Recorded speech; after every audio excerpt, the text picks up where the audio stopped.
बहुत समय पहले एक गांव में गीता अपनी बेटी खुशी के साथ रहती थी। गीता के पति की मृत्यु एक गंभीर बीमारी के कारण हो गई थी।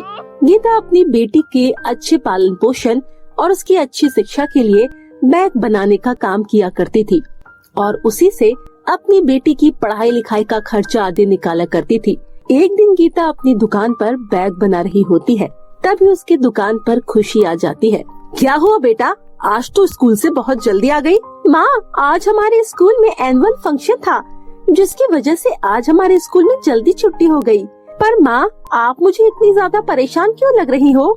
बेटा, आज मुझे गांव से बाहर एक सेठ ने 20 हैंडबैग का ऑर्डर दिया है, जिसके लिए मैं सुबह से काम पर लगी हुई हूँ और बहुत ज्यादा थक गई हूँ। अभी तक मैंने सिर्फ 2 ही बैग बनाए हैं और मुझे 20 बैग तैयार करने हैं।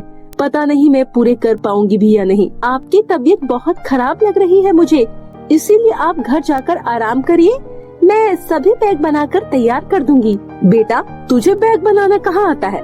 माँ, मैंने आपको कितनी बार बैग बनाते हुए देखा है और देखते ही देखते मैं बैग बनाना सीख गई हूँ। इसीलिए आप चिंता मत करिए, मैं आपको सुबह तक सारे बैग बनाकर दे दूंगी।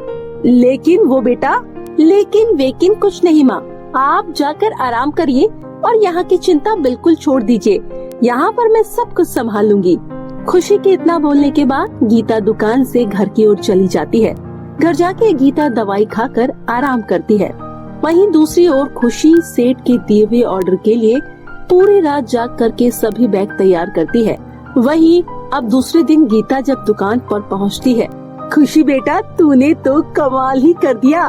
क्या सच में माँ? वो दोनों बात कर ही रहे होते हैं कि तभी वहाँ पर सेठ आ जाता है। गीता, जो मैंने तुम्हें बैग बनाने का ऑर्डर दिया था, क्या वो सभी बैग बनाकर तैयार है? जी बिल्कुल तैयार है, ये लीजिए। क्या बात है गीता, तुमने तो बहुत ही बढ़िया बैग बनाए हैं। ये तो शहर के मॉल में मिलते हैं, उससे भी बढ़िया बैग है। तुमने तो मेरा दिल ही खुश कर दिया। तुम्हारा बहुत बहुत शुक्रिया। तुम्हारे हाथों में तो जादू है गीता।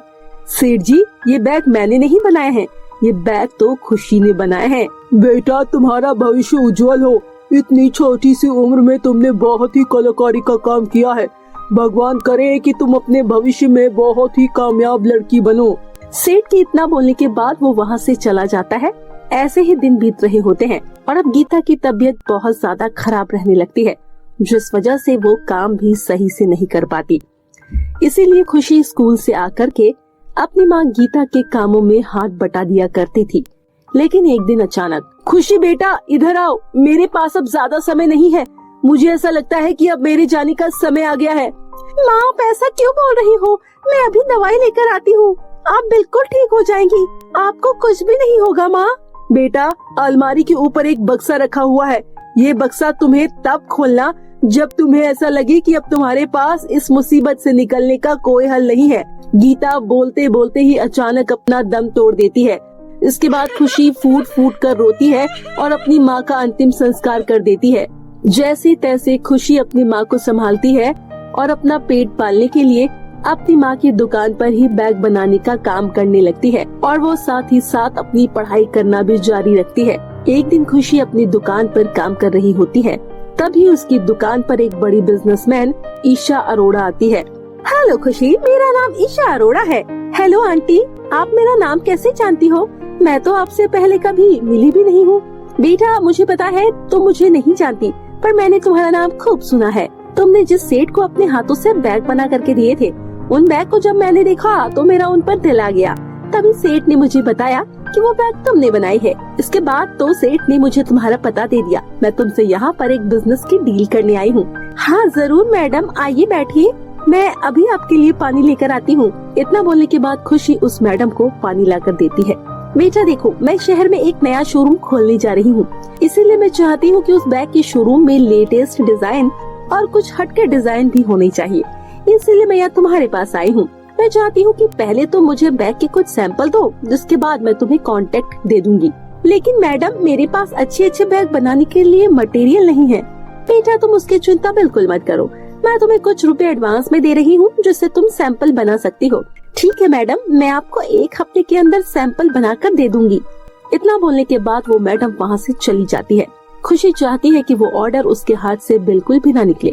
इसीलिए वो दिन रात मेहनत करके अच्छे अच्छे बैग तैयार करने की कोशिश करती है, जिसकी वजह से उसके सभी बैग 4 दिन में ही तैयार हो जाते हैं। उसके बाद अगले दिन खुशी स्कूल जाती है। स्कूल से वापस आने के बाद जब खुशी दुकान पर आती है तो वो देखती है कि उसके बैग बनाने की दुकान में आग लगी होती है, जिसकी वजह से उसकी पूरी दुकान अब जल चुकी होती है।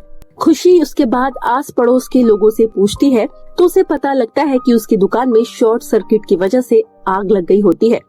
और फिर कुछ ही देर में आग बुझाने वाली गाड़ी आती है और आग बुझाती है, लेकिन उस आग में खुशी के बनाए हुए सैंपल जलकर राख हो जाते हैं, जिसकी वजह से खुशी दुकान के आगे फूट फूट कर रोने लगती है। तभी उसके पास ईशा आ रही होती है। अरे ये सब कैसे हो गया खुशी, तुम्हारी दुकान में आग कैसे लग गई? मैडम, मेरी दुकान में शॉर्ट सर्किट होने की वजह से आग लग गई। अच्छा, बड़ी दुख की बात है। चलो कोई बात नहीं बेटा, अब सब कुछ ठीक हो जाएगा। तुम मेरे सैंपल दे दो। मैडम, वो सैंपल तो दुकान के अंदर ही रखे थे।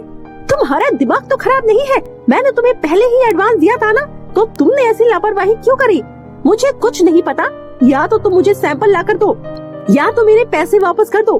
मैं तुम्हें 1 हफ्ते की मोहलत दे रही हूँ, तुम जल्दी से मेरे पैसे वापस कर दो। और हाँ, तुम बचकर भागने की बिल्कुल कोशिश मत करना, क्योंकि तुम्हारा घर मुझे पहले से ही पता है।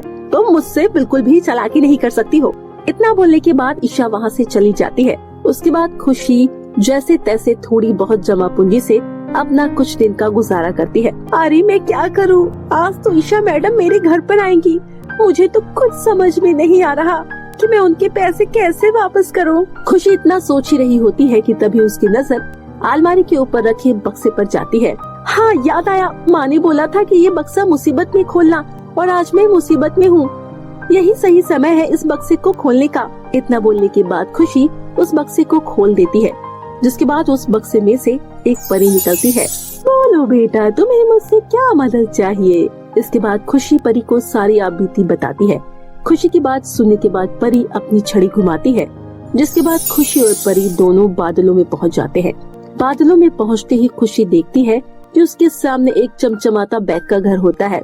अरे ये तो बैग का घर है, इतना ज्यादा बड़ा है, ये तो बिल्कुल सपने जैसा लग रहा है। खुशी, तुम इस घर के अंदर जाओ, तुम्हें अपनी सभी परेशानियों का हल इसी घर के अंदर मिलेगा। परी के इतना बोलने के बाद खुशी उस चमचमाते बैग के घर में चली जाती है। जैसे ही खुशी उस घर के अंदर जाती है, तभी उस घर से आवाज आती है। खुशी, तुम्हारा इस घर में स्वागत है। खुशी, तुम्हारे सामने 2 कमरे हैं, जिसमें से एक कमरे में बहुत सारा धन है और दूसरे कमरे में थोड़ा बहुत धन और कुछ बैग है। अब तुम बताओ, तुम किस कमरे में जाना चाहती हो? मुझे वैसे भी बहुत सारे धन दौलत की जरूरत नहीं है। लालच करना बुरी बात होती है। मुझे थोड़े बहुत बैग और थोड़े बहुत रुपए चाहिए, जिससे कि मैं अपनी दुकान फिर से चालू कर सकूं। इसीलिए मैं दूसरे वाले कमरे में ही जाना पसंद करूंगी। इतना बोलने के बाद खुशी दूसरे कमरे में चली जाती है। जैसे खुशी दूसरे कमरे में जाती है, वो देखती है कि वहाँ पर बहुत सारे सोना चांदी और हीरे जवाहरात के साथ रुपए, पैसे और कुछ स्टाइलिश और अलग अलग डिजाइन के बैग रखे हुए हैं। अरे, आपने तो कहा था कि दूसरे कमरे में थोड़े बहुत रुपए, पैसे और कुछ बैग है, पर यहाँ तो रुपए, पैसे, सोने चांदी से पूरी भरमार है। खुशी बेटा, मैं तो तुम्हारी परीक्षा ले रहा था और तुम इस परीक्षा में पास हो गई। तुम्हारे अंदर लालच नाम की कोई चीज नहीं है। अब तुम्हें जिस भी चीज की आवश्यकता है, तुम यहाँ से बिना हिचकिचाहट लेकर जा सकती हो। उसके बाद खुशी वहाँ से थोड़े बहुत रुपए, पैसे और कुछ बैग लेकर वापस आ जाती है। जिसके बाद वहाँ पर ईशा आती है और खुशी ईशा को वो बैग दे देती है।